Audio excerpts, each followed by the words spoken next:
Today we are going to look at 3 Necron army lists that I've built. Yes, me and no one else.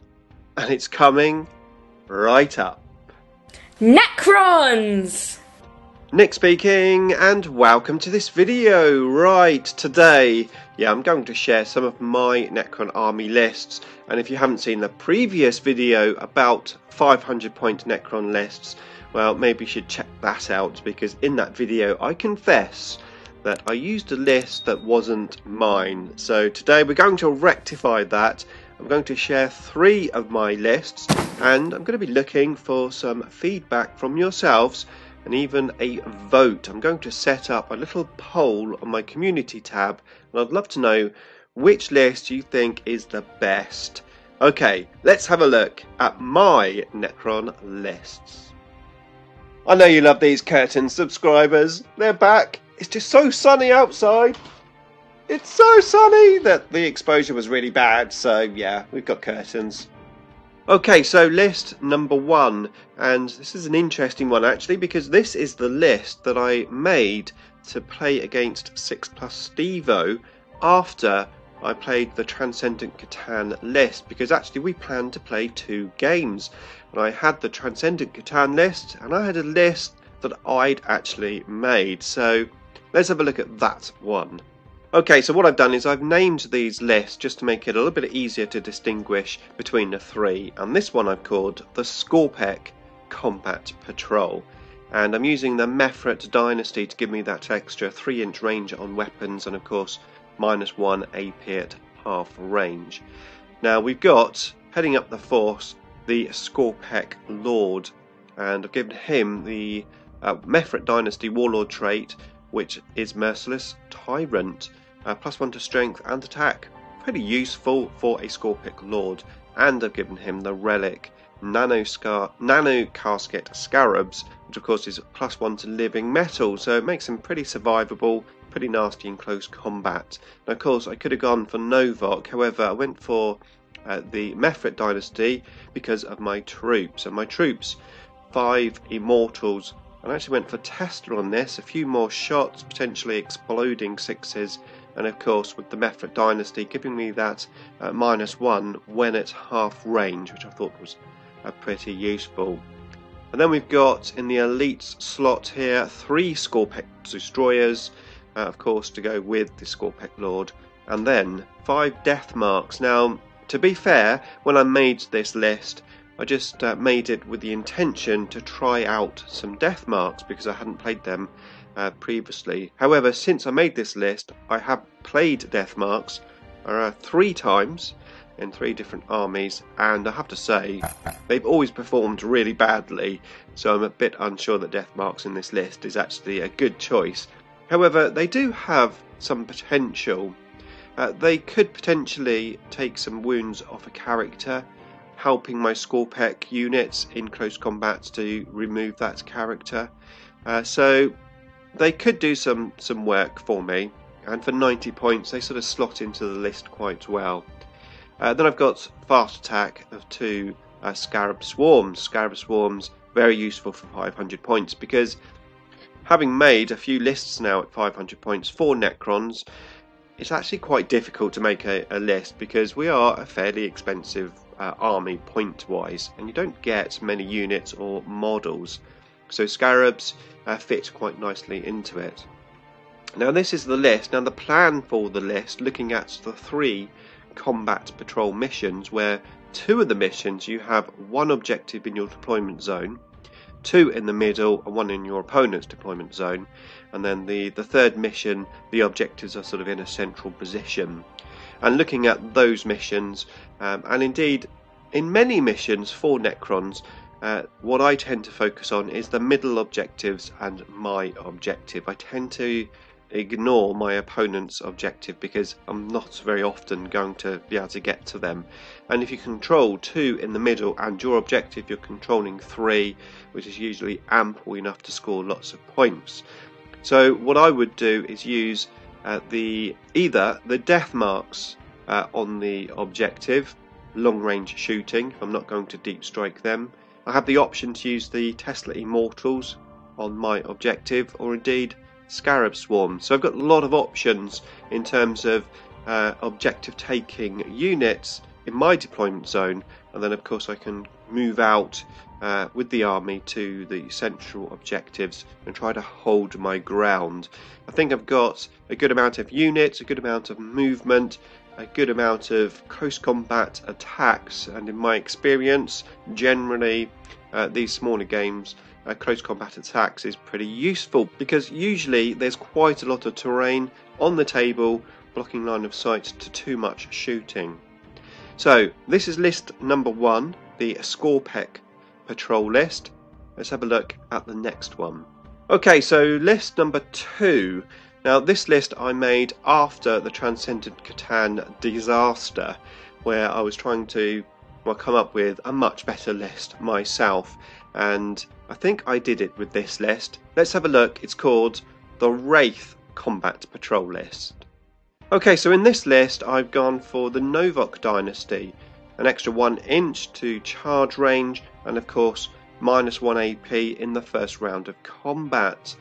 I've gone for a Technomancer, and he's got a cloak giving me the movement, very important for this list, the 10-inch movement with fly, and of course I can repair D3 living metal.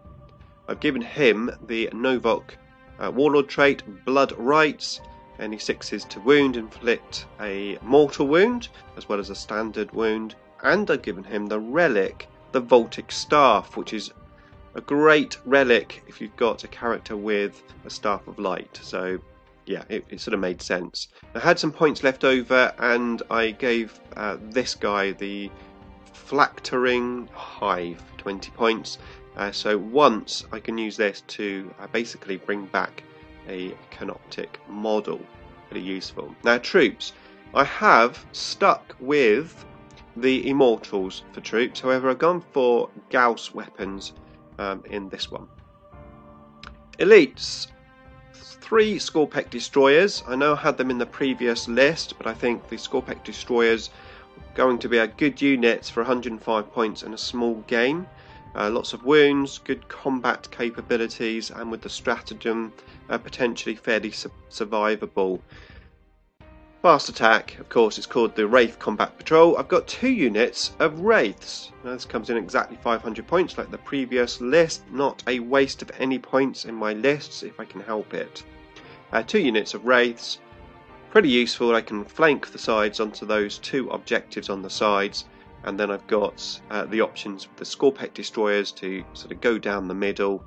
The Immortals would sit on the backfield objective, and of course the Technomancer with its nice movement can get to any sort of area that I need him to go. I thought this was a nice list. I thought it was a pretty strong list. I think it's a stronger list than the previous one with those death marks in, and I was pretty happy with this list. But is it the best one out of the 3? Well, don't cast your vote yet, because we've got one more list to have a look at. Okay, so list number 3, and I actually made this list after my Army List Shame video. On a side note, thank you so much for all of the fantastic comments on that video. I really appreciate all of the comments, and quite a few of you actually put some army suggestions down on that video. So what I've done is I've compiled a new list taking some of those responses and feedbacks that I had. I haven't copied a list from there, but I've certainly used some of those elements, and I've come up with a 3rd list. And actually this is a warrior list. So far I've always put Immortals in as my troops choice because, well, they're a nice cheap unit and they have that 3+ save, which I find very useful. Warriors tend to work better in bigger units, and potentially with this list I could have 1 big unit, but I think where you need board control, 2 units would be better. So I'm actually going to go straight to the troops choice here.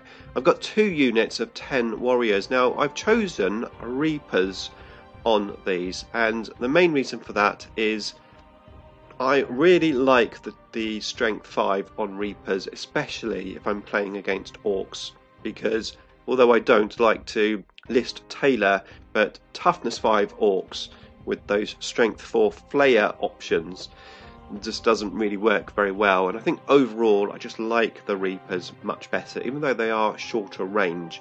So what I've done is I've taken the Mefret Dynasty just to help with that range, to give me that extra 3 inches on the gun.